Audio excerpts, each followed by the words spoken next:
ST महामंडळ त्यांच्या बस स्थानकांना सार्वजनिक खासगी भागीदारी मॉडेल अंतर्गत दीर्घ मुदतीच्या कालावधीसाठी भाडे तत्वावर देऊन खासगीकरणाचा प्रयत्न करत आहे।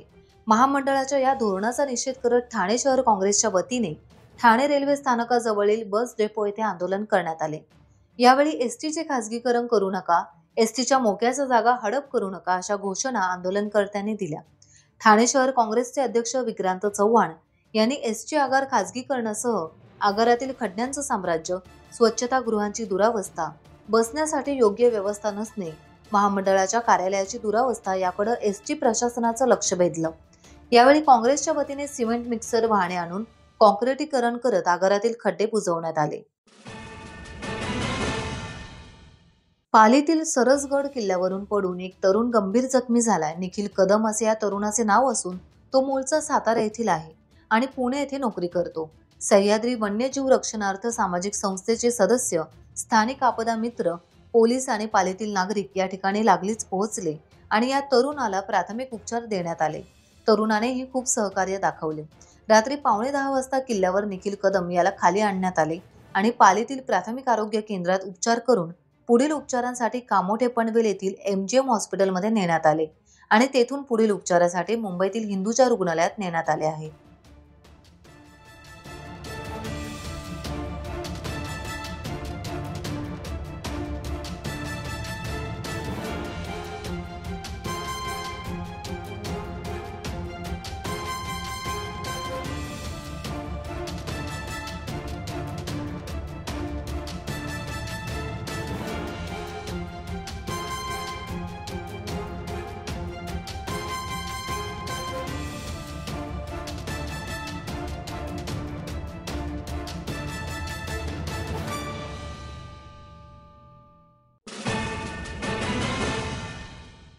राज्य सरकारने 1 ऑगस्ट पासून महसूल सप्ताहाची सुरुवात केली असून आजच्या नियोजित तिसऱ्या दिवशी रस्ते मोकळे करून दुतर्फा झाडे लावण्याच्या कार्यक्रमाबरोबर अनेक समाजोपयोगी कार्यक्रम केले। त्याचंच औचित्य साधून नाढाळ दांडवाडी येथील रस्ता मोकळा करून शेतकरी यांच्यासाठी वाट तयार करून देण्यात आली। खालापूर तालुक्यातील ग्राम महसूल अधिकारी सजा लोधिवली कार्यक्षेत्रातील मौजे नाढाळ दांडवाडी येथील पाणंद रस्ता गेली काही वर्ष बंद होता। या रस्त्याची साफसफाई डागडुजी करण्यात आल्यावर दुतर्फा आंबा, चिक्कू आणि चिंचेची झाडे लावण्यात आली। मंडळ अधिकारी श्रीनिवास खेडकर आणि तलाठी मधुसूदन पांपटवार यांनी तहसीलदार अभय चव्हाण यांच्या मार्गदर्शनाखाली या महसूल कार्यक्रमाचं आयोजन केलं होतं। लोधिवली ग्रामपंचायतीचे सरपंच सौ पूजा तवले, सामाजिक कार्यकर्ते नितीन तवले, खालापूर तालुका बार असोसिएशनचे अध्यक्ष सचिन साळके, सामाजिक कार्यकर्ते, शेतकरी आणि ग्रामस्थ उपस्थित होते।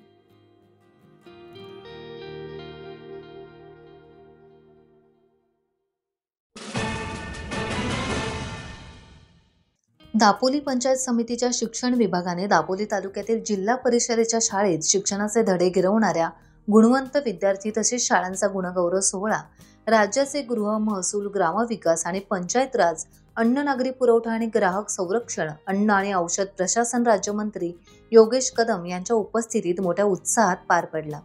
पंचायत समितीचे गटविकास अधिकारी गणेश मंडलिक यांच्या अध्यक्षतेखाली संपन्न झालेल्या सन 2023-24 आणि 2024-25 या शैक्षणिक वर्षातील व्हिजन दापोली शिष्यवृत्ती परीक्षा इयत्ता 4थी तसेच इयत्ता 5वी आणि 8वी शिष्यवृत्ती परीक्षेसह नवोदय इतर परीक्षेत गुणवंत विद्यार्थी आणि त्यांच्या शाळा अशा एकूण 140 जणांचा नामदार योगेश दादा कदम यांच्या शुभ हस्ते विद्यार्थ्यांचा, गुरुजन आणि पालकांच्या समवेत प्रशस्तीपत्र, प्रबोधनात्मक तसेच स्पर्धेसाठी उपयुक्त अशी पुस्तके देऊन सन्मान करण्यात आला आहे। जास्तीत जास्त प्रमाणामध्ये मला वाटतं भविष्यामध्ये आपल्या जिल्हा परिषदच्या शाळेमध्ये शिकलेले विद्यार्थी IAS आणि IPS ऑफिसर होते त्यावेळी दिवशी खऱ्या अर्थाने आपण सर्व यशस्वी होऊ। त्या दिवशी आपण सर्व एकत्र मिळून काम करूया। मला वाटतं ते विजन दापोलीच्या अंतर्गत आपण हा सुरू केलेला उपक्रम त्या दिवशी खऱ्या अर्थाने यशस्वी होईल। त्या दिवशी दापोली तालुक्यामध्ये जिल्हा परिषद शाळेमध्ये शिकलेला विद्यार्थी IAS IPS ऑफिसर होईल आणि त्यासाठी माझ्याकडे जी काही मदत लागेल ही सगळी करण्यासाठी आम्ही तयार आहोत, तत्पर आहोत। कधी हा पण आम्ही नक्की लोकप्रतिनिधी आमदार म्हणून आहे, आज आपण सरकारमध्ये आहोत। आज तुमचा आमदार हा सरकारमध्ये राज्यमंत्री आहे। अशा वेळेला शासनामार्फत आपल्याला काय उपाययोजना राबवता येतील, शासनामार्फत आपल्याला काय अजून ऍडिशनल मदत आणता येईल यासाठी देखील आपण नक्कीच मला कधी आठवण काढा। संगमेश्वर नजीकच्या धामणी येथील नवउद्योजक चंद्रकांत गणू बापडे यांनी शेती कामातून पैसे जमवून स्वतःचा व्यवसाय सुरू केलाय. मात्र विजेच्या शॉर्ट सर्किटने त्यांचा संपूर्ण काजू फॅक्टरी जळून खाक झाली. 23 लाख रुपये कर्ज काढून 2 वर्षांपूर्वी त्यांनी हे उत्पादन सुरू केले होते. मात्र 2 जुलैच्या पहाटे त्यांचं स्वप्न भंगलं. संपूर्ण फॅक्टरीसह मशिनरी, फर्निचर, रॉ मटेरियल जळून खाक झाले. ऐकूया त्यांच्याच तोंडून हा टाइम्स रिपोर्ट. माझे नाव चंद्रकांत गणू बापडे. मी राहणार धामणी, तालुका संगमेश्वर, जिल्हा रत्नागिरी. मी सुशिक्षित बेकार एक युवक असून मी आज जॉबसाठी खूप प्रयत्न केले, पण जॉब काही अद्याप सापडला नाही. म्हणून मी शेतीकडे वळलो. मी शेती करता करता या गावातल्या तरुणांना एकत्र करून मी बचत गट स्थापन केला. बचत गटातून मी कडिंगला उत्पादन, भाजीपाला खूप करत होतो. त्यातूनच आमचा काही कुटुंबाचा निर्वाह होत नव्हता.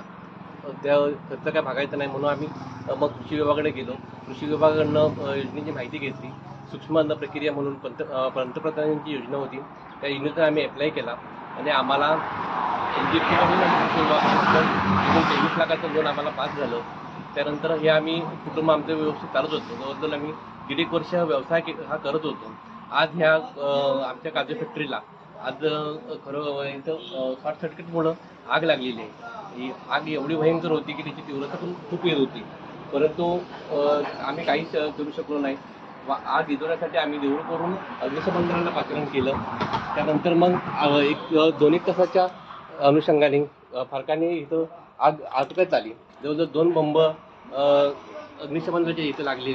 त्यानंतर आम्ही आज पाहिलं तर आमचं जे काजू मटेरियल, रॉ मटेरियल होतं ते काजू बी किंवा काजूचे सगळं जे काय आमचं साहित्य होतं, मशनरी वगैरे, त्या सगळ्या जणून खाक झालेले आहे. आणि हे जे हा पत्रा वगैरे आहे तो आमचा खूप एकदम हे झालेला आहे. आज आम्हाला रस्त्यावर येण्याची वेळ आलेली आहे. यापुढे आम्ही काहीच करू शकत नाही अशी आमची परिस्थिती आहे. एकतर एकीकडे बँकेचं लोन आहे, ते लोन पण आम्हाला फेडायचं आहे आणि आमचं कुटुंबही आमचा निदर्वाह करायचा आहे कुटुंबाचा. तर आज अशी परिस्थिती आहे की आम्ही ते कुटुंब चालवायचं कसं. आज या मायबाप गव्हर्नमेंट सरकारने आम्हाला न्याय मिळवून द्यावा आणि जे काही आम्हाला जे मदत होईल ती जास्तीत जास्त आम्हाला गव्हर्नमेंटकडून मिळावी ही या मायबाप सरकारकडनं माझी अपेक्षा आहे आणि ते लवकरात लवकर मिळावं. नाहीतर आम्हाला खरोखर आज आत्महत्या करण्याची वेळ आलेली आहे. कारण एवढे आम्ही मेहनत घेत होतो, आमचं कुटुंब, की रात्रंदिवस आम्ही मेहनत घेत होतो, परंतु आम्हाला आज अपयश आलेलं आहे. जवळजवळ आमचा 7 टनाचं रॉ मटेरियल फुकट गेलेलं आहे. 2 टन आम्ही काजूगर तयार केला होता, तो आम्ही मॉलला देणार होतो, परंतु आज हा प्रसंग आल्यामुळे आम्ही काहीच करू शकत नशी आपली परिस्थिती झालेली आहे. तर आम्हाला ह्या मायबाप गव्हर्नमेंट सरकारने लवकरात लवकर न्याय मिळवून द्यावा हीच अपेक्षा. गुहागरमध्ये श्रावण महिन्याच्या पार्श्वभूमीवर अखिल भजन संप्रदाय हितवर्धक मंडळ गुहागर यांच्या वतीने श्रावण भजन महोत्सवाचं आयोजन करण्यात आले. गुहागर येथील भंडारी भवनामध्ये पार पडलेल्या या महोत्सवाला भजन प्रेमींनी उत्स्फूर्त असा प्रतिसाद दिलाय. भजन परंपरा जपण्यासाठी तसेच स्थानिक कलाकारांना भजन सादरीकरणाची संधी मिळावी, भजनाच्या माध्यमातून समाज प्रबोधन घडावे या उद्देशाने या महोत्सवाचे आयोजन करण्यात आले होते. तालुक्यातील विविध भागांतील 65 भजन मंडळींनी या महोत्सवात सहभाग घेतला. विशेष म्हणजे महोत्सवानिमित्त गुहागर बाजारपेठेतून भव्य दिंडी काढण्यात आली. दिंडीच्या वेळी पारंपरिक वेशभूषा आणि टाळमृदुंगाच्या गजरात संपूर्ण परिसर भक्तिमय वातावरणाने भारून गेला होता. या भजन महोत्सवाचं उद्घाटन गुहागरचे आमदार भास्कर जाधव यांनी केले.